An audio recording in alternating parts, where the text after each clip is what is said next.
اے جس ویلے درباراں تے اسی جاندے ہیں تے اے چما چٹی تے بوئے چمنے تے سجدے نے شکلاں بنانیاں، اے ساریاں رسول اللہ دی تعلیمات کے خلاف ہیں۔ جا کے قبر تے فاتحہ پڑھیا کرو، زیادہ نہیں آتا تے الحمد شریف پڑھ کے ولدوالین تک تریوری کل شریف پڑھ کے پھوک کے اپنے سینے تے ہاتھ چکو، یا اللہ اسی تیرا نیک بندہ سمجھ کے آئے ہیں، یہاں پر ہم اچھا سمجھ کر آئے ہیں، ہم سے اچھے ہیں، تو اگر ان کے مقام رسیدہ ہیں، تیرے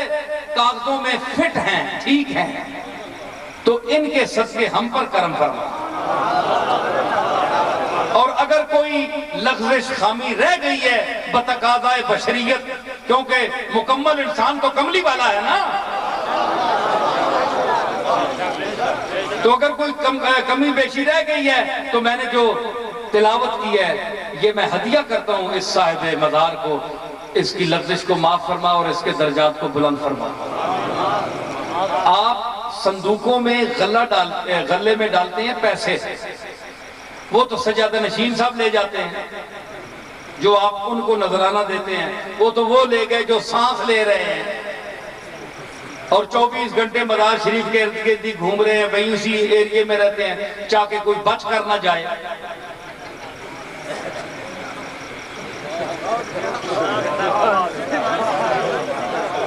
ٹھیک ہے، تو آپ نے پیروں کو تو جو زندہ ہیں ان کے صاحبزادوں کو، پیروں کو تو نذرانہ دے دیا، ارے جس کے صدقے پیروں سے مل رہے ہو اس کو کیا دیا تم نے؟ اس کو پیسے تو نہیں کام آئیں گے، وہ کیا قبر سے ہاتھ نکال کر وہ غلہ اندر گھسیٹ لیتا ہے؟ غلہ تو وہیں پڑا رہتا ہے، اوپر انہوں نے تالے لگائے ہوتے ہیں۔ خطرہ یہ ہوتا ہے کہ کبھی صاحب ولایت کرامت ہیں کہ یہی نہ لے جائیں،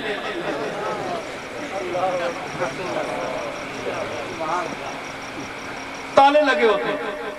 بھائی کدھر بزرگ آدمی نے یہی چھک کے قبرہ تو آنکھوں نے شیز میں دیئے تسی کھانے پہ ہو، انہوں نے کہا کہ بلا تالے لگے نے تھلے ان بڑے پروگرام ہو سی، تالا تو ساں کو نہیں کھولنا، بڑا پکا ہے۔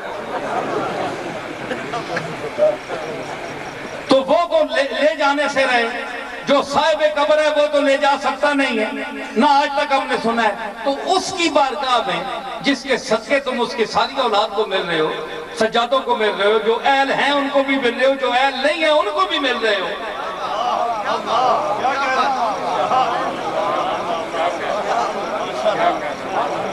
عقیدت سے نہ صحیح دنیا داری سے ایک نظرانہ پیش کر رہے ہو تاکہ ان سے کل دنیا کا کام پڑے گا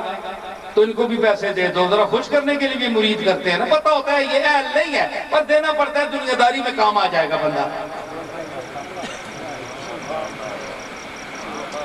تم نے صاحب مزار کو کیا دیا؟ تحفہ تو تم نے اس کو دینا چاہیے جس کے لیے تم آئے ہو، اس کو نذرانہ کیا پیش کیا؟ اس کو حکم ہے کہ تم قرآن مجید پڑھو،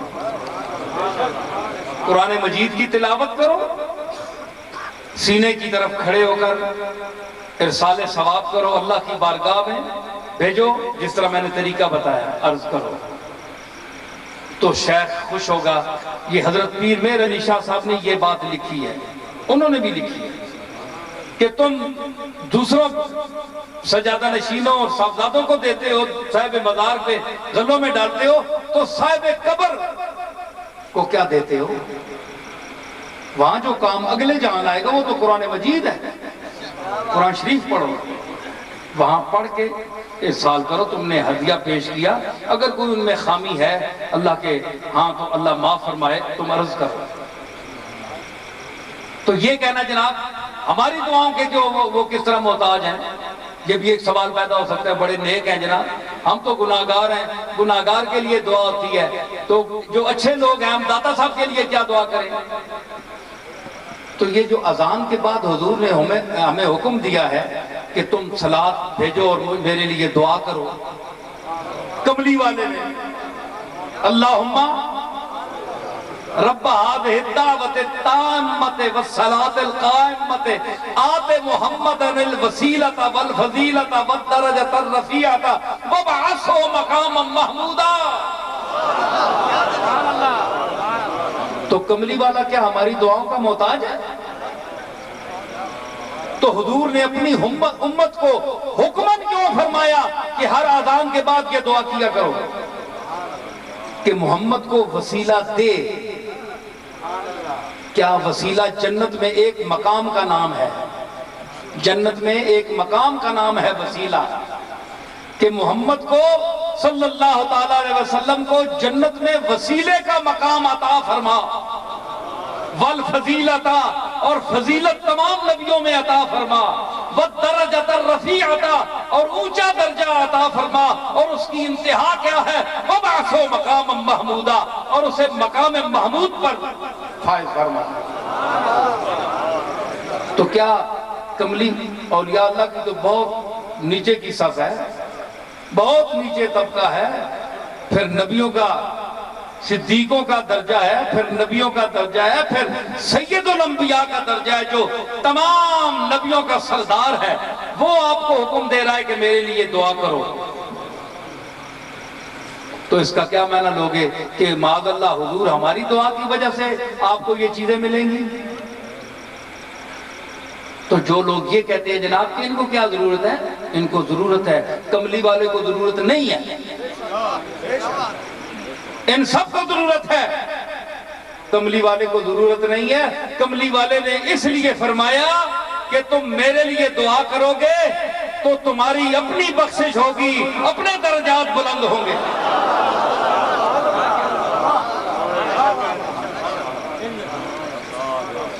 اور پھر یہ بھی ایک میں عرض کرتا چلوں،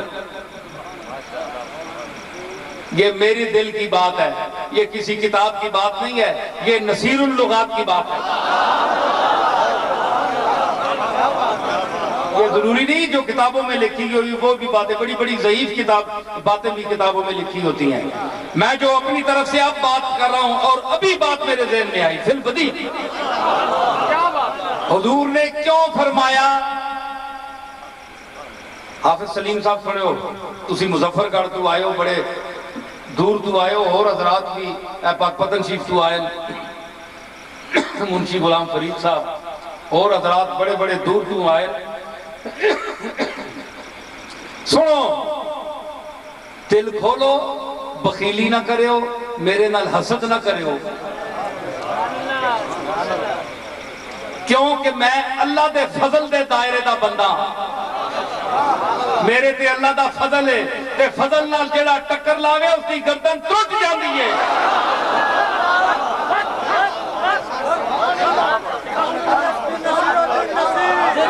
اے میرا کمال نہیں، اے میرے مالک دا کرم ہے میرے تے۔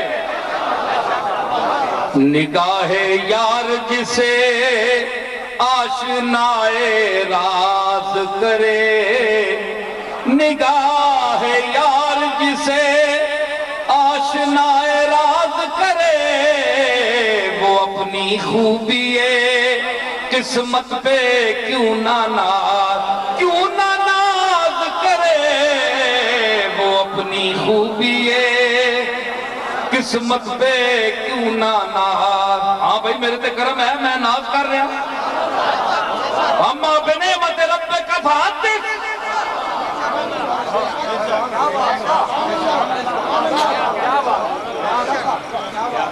اے ووٹاں دا زمانہ آیا نا، وبا پھیلی ہے نا،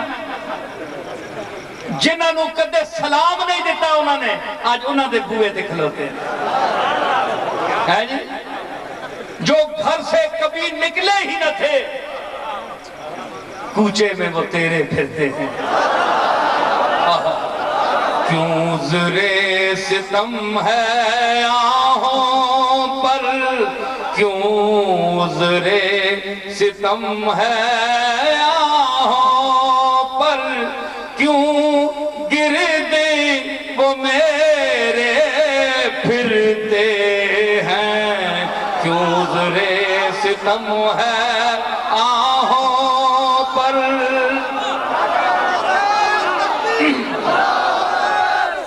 کیوں گزرے ستم ہے آہوں پر،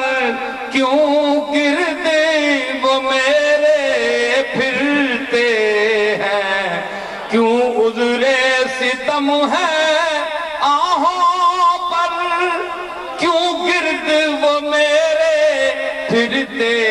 ہیں، کیوں عذر ستم ہے آہوں، کیوں گرد وہ میرے پھرتے ہیں، یہ کی تیر کماں سے چھوٹ چکے، یہ تیر کماں سے چھوٹ چکے، اب کس کے پھیرے پھرتے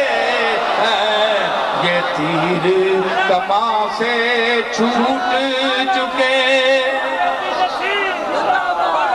کیوں عذر ستم ہے آہوں پر، کیوں گرد وہ میرے پھرتے ہیں، یہ تیر کماں سے چھوٹ چکے، اب کس کے پھیرے پھرتے ہیں، یہ تیر، اور جو گھر سے کبھی نکلے ہی نہ تھے، کوچے میں وہ میرے پھرتے ہیں، جو گھر سے کبھی نکلے ہی نہ تھے، کوچے میں وہ تیرے پھرتے ہیں، یہ تیر کماں سے